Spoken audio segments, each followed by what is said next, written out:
You may have gotten rejected from Yale, but you know who didn't? Crypto. That's right. Yale CIO David Swensen is investing in 2 cryptocurrency dedicated funds. This caps off a remarkable week for crypto. Earlier this week, legendary financial advisor Ric Edelman became an investor and advisor for Bitwise, and TD Ameritrade announced that it was investing in a crypto exchange, ErisX. But despite all the good news, there was no rally for Bitcoin. Our next guest, however, says that this has been the best week for crypto all year, and things are about to get even better. Blockchain capital partner Spencer Bogart joins us now from San Francisco. Spencer, good to see you. How could this possibly have been the best week for crypto all year when we saw virtually no movement in Bitcoin?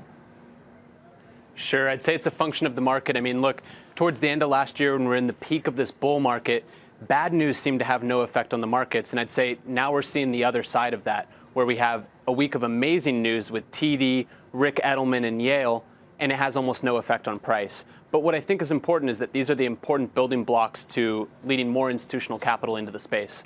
Would it have been more bullish? Wouldn't it have been more bullish if Swensen had actually invested in cryptocurrencies themselves as opposed to funds which invest in crypto-related businesses?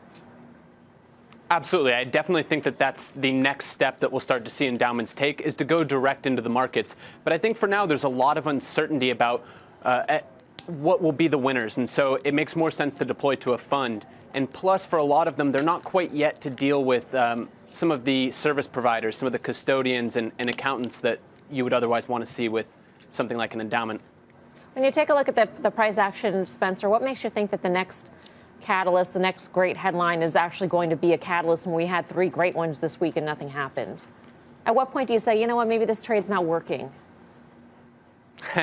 Sure. I mean, I think that, look, we're down about 70% from our highs. So I think that Bitcoin is close to bottoming, and so is the rest of the crypto market. So I think it's going to take a little bit of time, but each of these news items is a piece of kindle that we're going to throw onto a future crypto bonfire when we have the next bull market.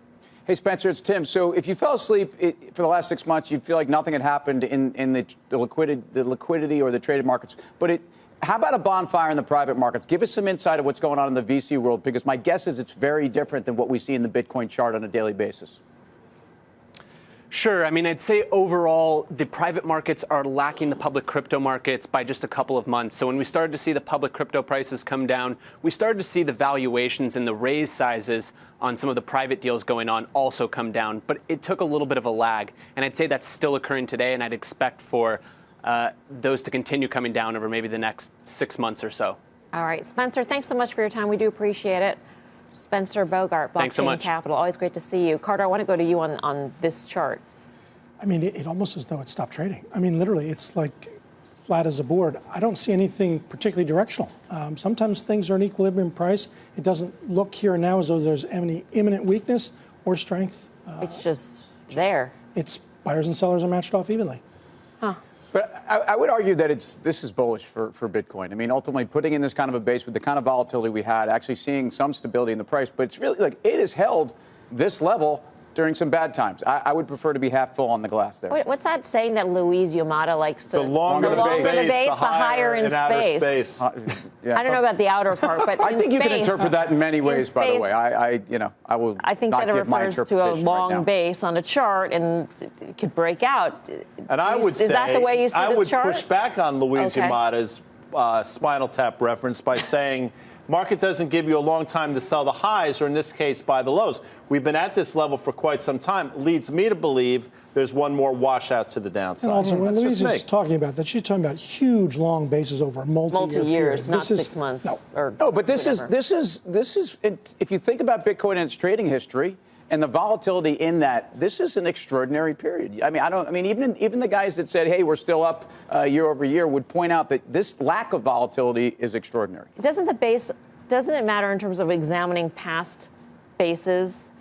I mean, shouldn't the base be relative to the asset class itself? Sure, of course. And if you think about that precondition, it's a long, protracted decline. This is an instrument that's just still coming off of an epic high. Right? I mean, it's not a base. There's not enough data there. There's not if you pull back to a longer term, it's got still just blips off the high. Right. Exactly.